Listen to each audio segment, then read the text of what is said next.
Assalamualaikum warahmatullahi wabarakatuh.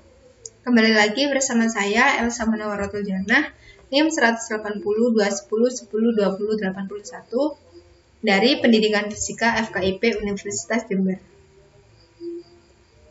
Kali ini saya akan sedikit berbagi ilmu tentang radiasi gelombang elektromagnetik. Salah satunya adalah efek fotolistrik.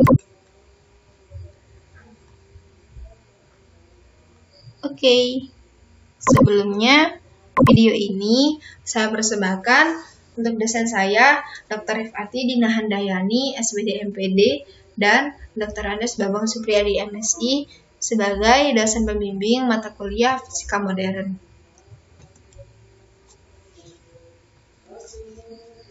Sebelum kita membahas efek fotolistrik, perlu diketahui tentang kompetensi dasar yang sengaja saya cantumkan di sini sesuai dengan silabus mata pelajaran fisika kelas 12 semester genap, materi pokok radiasi gelombang elektromagnetik. Salah satunya adalah efek fotolistrik. Setelah mempelajari materi ini, diharapkan Anda dapat menjelaskan fenomena efek fotolistrik, menganalisis terjadinya fenomena efek fotolistrik, dan menentukan energi kinetik maksimum foton. Oke, apa sih yang dimaksud dengan efek fotolistrik? Ini adalah sebuah percobaan yang dilakukan oleh Hertz untuk menyelidiki efek fotolistrik yang membingungkan para fisikawan pada saat itu. Namun, fenomena tersebut dapat dijawab oleh Albert Einstein berdasarkan hipotesis Max Planck bahwa cahaya terdiri dari paket-paket energi yang disebut kuanta atau foton dengan besar energi E sama dengan Hf sama dengan Hc per lambda, di mana H adalah konstanta Max Planck, F adalah frekuensi, C adalah kecepatan cahaya, dan lambda adalah panjang gelombang. Oke, ini merupakan sebuah tabung hampa udara atau tabung vakum yang di dalamnya ada dua elektrode, yaitu katoda dan anoda, yang dihubungkan dengan sumber tegangan dan amperemeter. Kemudian disinari atau dijatuhkan sebuah foto atau cahaya, dan ternyata elektron akan lepas dari permukaan logam dan bergerak dari katode ke anoda. Arus listrik ini akan dideteksi oleh amperemeter. Arus listrik ini didapatkan dari pergerakan elektron-elektron yang ada di dalam tabung vakum ini. Elektron yang lepas karena sinar cahaya ini disebut fotoelektron. Gejala lepasnya elektron dari permukaan logam karena ketika disinari cahaya dikenal sebagai efek fotolistrik.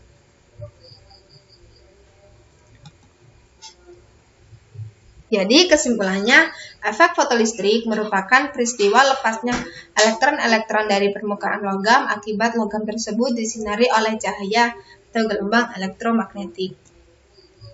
Oke, terjadinya fenomena efek fotolistrik. Ternyata, hasil percobaan menunjukkan bahwa tidak semua cahaya atau foton yang dijatuhkan atau ditembakkan pada keping atau permukaan logam akan menimbulkan efek fotolistrik. Oleh karena itu, terdapat beberapa syarat agar terjadi efek fotolistrik. Yang pertama, energi radiasi foton lebih besar dari energi ambang keping katoda. Panjang gelombang radiasi foton lebih kecil dari panjang gelombang ambang. Dan yang terakhir adalah frekuensi radiasi foton lebih besar dari frekuensi ambang. Selanjutnya adalah energi kinetik maksimum foton.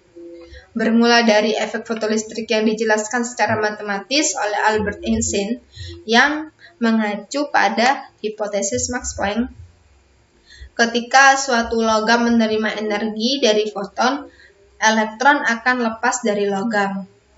Nah, jika elektron mendapat energi foton lebih besar dari energi ambangnya, maka kelebihan energi ini digunakan untuk menambah energi kinetiknya, sehingga energi kinetiknya menjadi maksimum. Dan didapatkan sebuah persamaan EK maksimum sama dengan HF min W0, di mana W0 ini adalah energi ambang dan HF ini adalah energi foton. Nah, energi ambang ini sama dengan HF0. Kenapa F0? Karena kalau di sini ambang, maka frekuensinya juga ambang. Nah, EK maksimum itu juga sama dengan EV0, sehingga EV0 sama dengan HF min HF0. Oke, terpahami ya? Nah, selanjutnya ada grafik hubungan antara energi kinetik dengan frekuensi dan grafik hubungan antara arus fotolistrik dengan beda potensial. Untuk yang pertama, hubungan antara energi kinetik dengan frekuensi. Elektron dapat keluar dan timbul energi kinetik jika frekuensi cahaya yang diantarkan oleh paket yang dibawa foton lebih besar dari frekuensi ambangnya. Dan yang kedua, besarnya arus maksimum dapat bertambah jika intensitas cahaya ditingkatkan. Semakin tinggi intensitas cahaya yang ditembakkan, maka semakin banyak elektron yang keluar dari plat logam. Ketika beda potensial ketika beda potensial kecil, ini kan minus, min V0. Ternyata tidak ada arus yang mengalir, yang menandakan bahwa tidak ada fotoelektron yang mengalir. Nah, V0 ini merupakan potensial henti. Jadi, menurut teori fotoelektrik, energi pada cahaya tidak bergantung pada intensitas, melainkan pada frekuensi cahaya. Jika frekuensi besar, maka energi kinetiknya juga besar. Dan ketika intensitas cahaya dinaikkan, maka arus atau jumlah elektron yang bergerak akan semakin banyak. Tapi hal tersebut tidak mempengaruhi seberapa cepat elektron itu bergerak. Oke? Dan yang terakhir adalah penerapan efek fotolistrik dalam kehidupan sehari-hari. Yang pertama adalah kalkulator. Seperti yang kita tahu, kalkulator ini menggunakan cahaya untuk menghasilkan listrik. Sel fotolistrik mengubah energi cahaya menjadi energi listrik yang menjadi sumber energi kalkulator ini. Nah, yang kedua adalah dubbing film. Menurut sumber informasi yang saya baca, suara dubbing film direkam dalam bentuk sinyal optik. Pada saat film diputar, sinyal dibaca kembali melalui proses efek fotolistrik. Dan sinyal listriknya diperkuat dengan menggunakan amplifier tabung, sehingga menghasilkan film bersuara. Yang ketiga, mesin fotokopi. Cara kerjanya, lampu ekspos yang menghasilkan cahaya terang untuk menyinari dokumen akan dipantulkan lewat sensor CCD. Setelah itu, lensa akan mengarahkan ke bagian silinder fotosensitif yang akan menjadikan elektron-elektron itu muncul.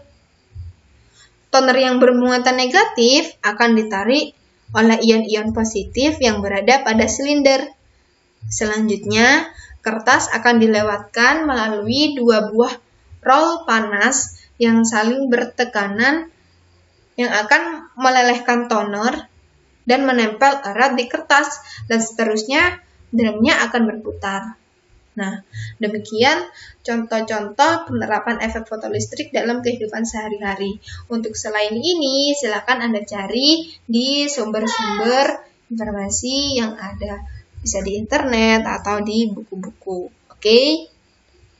Nah, terima kasih sudah menyaksikan video saya. Semoga bermanfaat. Dadah.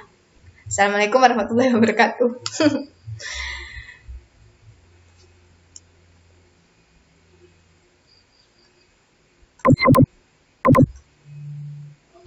Oh ya, jangan lupa like, komen, dan subscribe ya. Makasih.